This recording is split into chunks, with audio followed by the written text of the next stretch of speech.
tarkashi ana dai wata ga wata. Masu sauraro sai ku gyara zama tsab domin jin yadda rikici da kuma faɗa tare da kashe-kashen juna ke ci gaba da barkewa a tsakanin 'yan bandagogi, wanda za ku ji ma a gefen shiyar kasuwar kuma ɗan bandigan nan wato Bello Turji talla a nan ma dai an yi ba daɗi sakamakon taurin kai da wasu yaransa suka yi shi kuma daidai lokacin da yake yunkurin ganin an sasanta da gwamnati. Haka zalika dai in ba manta ba sanannen kasuwar kuma ɗan bandigan nan wanda shi ma gwamnati ta Najeriya ta bayyana tana neman ruwa a jallo wato Ado Alero, shi ma dai ya gagarumin arangama da wasu manyan kwamandojinsa inda ya kashe akalla sama da kwamandojinsa mutum 7 sakamakon kin bin umarninsa da kuma yadda suka koma suna tare wasu hanyoyi tare da illata al'ummar da ba su gani ba, wanda hakan ya fusata Ado Alero ya jagoranci wasu tawaga suka je suka kai musu farmaki sai da ya kashe kwamandojinsa mutum 7 da kuma sauran wasu nasarori da aka samu akan 'yan tada kayan baya. Yasa dai masu sauraro muke so dan Allah da ku gyara zama tsab domin jin cikakkun rahotanni da muke dauke da su a daidai wannan lokacin. Amma masu sauraro kafin dai mu tsunduma a gundanar rahoton, idan wannan shine farkon ka mana ziyara wannan tattawun mai suna Gido 24 TV, da dai mu so da ku danna mana subscribe da kuma danna mana kararrawan sanarwa kamar haka.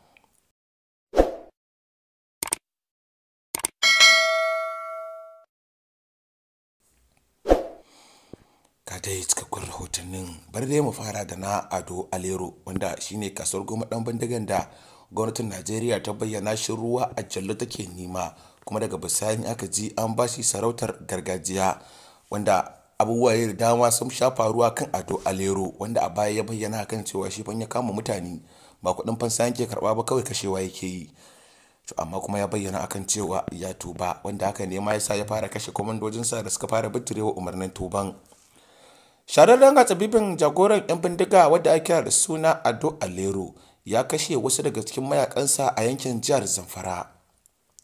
Ado Alero ya kashe mayakan ne guda 7 a wasu sassan jihar Zamfara bayan da ya zarge su da cin amanarsa.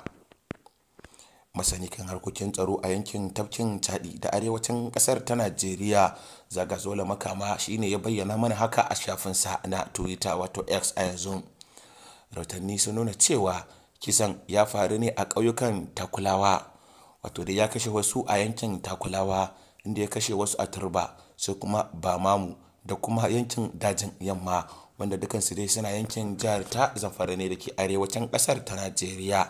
Kamar da Gido 24 TV suka samu rahoton, majiyoyi sun ce Ado Alero ya zargi mutanensa da yin garkuwa da mutane ba tare da amincewarsa ba akan wannan titin hanyar Gusau zuwa Yankara, inda suka je suna aikata munanan aika-aika ba tare da sun shawarce shi ba, a halin shi kuma yana buƙatar aito ba. Sun bayyana cewa ya ɗauki abin da suka yi a matsayin barazana ga ikonsa da kuma harkokinsa. Kamar yadda suka ce da kansa ya kashe mutum 7 bayan ya tabbatar cewa su ne ke da alhakin satar fasinjoji kwanan akan babbar hanyar Gusau zuwa Yankara. Ya ji tsoron cewa ayyukansu na jawo hankalin jami'an tsaro sosai. Wato dai kamar yadda wasu suka bayyana akan cewa Ado Alero yana so ne ya ga ya sassanta da gwamnati domin ganin an yi shiru, hankalin gwamnati da kuma jami'an tsaro ya bar kansu.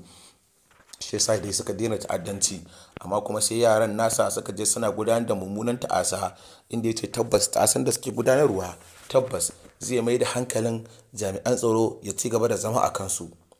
Wata majiya ta ce kisan gillan ya haifar da tsoro da rashin kwanciyar hankali a tsakanin sauran mabiyansa, waɗanda suke ganin wannan a matsayin alamar rashin yarda da ke karuwa a cikin sansanin nasa na Ado Alero. An daɗe ana zargin Ado Alero, wanda gwamnatin tarayya ta ayyana a matsayin babban ɗan ta'adda da ake nema da kisa da kuma yin garkuwa da mutane. Ana zargin sa da kashe-kashe da kuma satar shanu a sassan Zamfara, Katsina da wani bangare na jihar Sokoton. Haka kuma jagora na 'yan bindigan yana tattaunawa da kwamitin gwamnati tarayya kan batun zaman lafiya domin kawo ƙarshen tashin hankali a arewa maso yamma.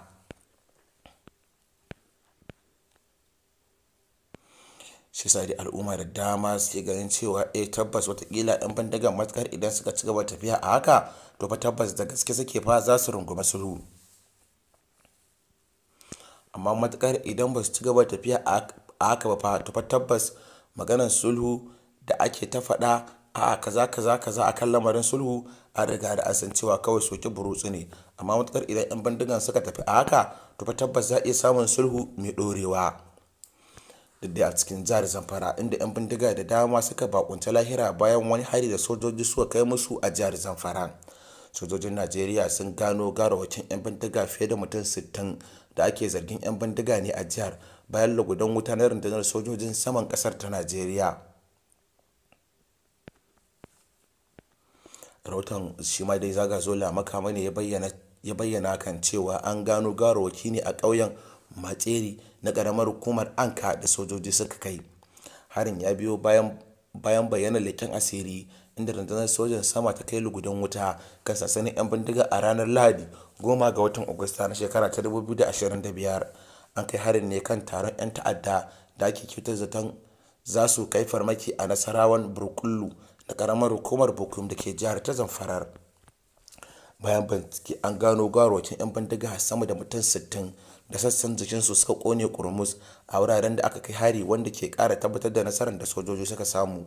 Haka kuma an gano babura sama da 30 da makamai da dama sun kone kurmus a harin na sama da rundunar sojojin suka kai. Majiyoyin sun nuna cewa lugudan wutan ya shafi 'yan ta'adda fiye da 400 ciki har da manyansu da dama a dajin Makakari. A jimlance sama da 'yan ta'adda 100 ne aka kashe, yayin da dama suka tsere da harbin raunuka. An bayyana cewa wannan farmaki ya karya karfin 'yan bindiga da kuma hana kai harin ramuwar gayya da mafi yawan lokuta suke yi kan al'umma. Rundunar ta daƙile kokarin 'yan ta'addan dawowa wajen ɗaukar gawarwakin abokansu ta hanyar harba musu manyan bindigogi. Sojoji sun ci gaba da sintiri da tsaftace wuraren domin hana 'yan ta'addan sake taruwa ko kuma kafa wani sabon sansani, wanda tabbas wannan nasara ba ƙaramin nasara ba ne. Ya kasance a jinjina wa sojojin ƙasar ta Najeriya, domin za mu ce kaftin da aka shigo cikin wannan sabuwar shekara jami'an tsaro fa ba su taɓa samun irin wannan gagarumin nasarar da sojojin saman ƙasar ta Najeriya suka samu gurin kashe 'yan bindiga akalla sama da mutum 100 ba, banda waɗanda aka jikkata, banda waɗanda ma ba a gane gawarwakinsu ba, banda kuma ababen hawa na babura sama da guda 30 da aka kona. Sai dai kuma duk da irin yadda 'yan bindigan suke ci gaba da ta'asa da kuma irin yadda jami'an tsaron ke ci gaba da samun nasara, gwamnan jihar Zamfara Dauda Lawan Dare ya koka akan irin ta'addancin da 'yan bindigan ke yi. Gwamnan jihar Zamfara Dauda Lawan ya yi magana kan matsalar 'yan bindiga da ake fama da ita. Gwamnan Dauda Lawan ya bayyana cewa yana sane da ainihin wuraren da manyan shugabannin 'yan bindiga da ke addabar jihar suke.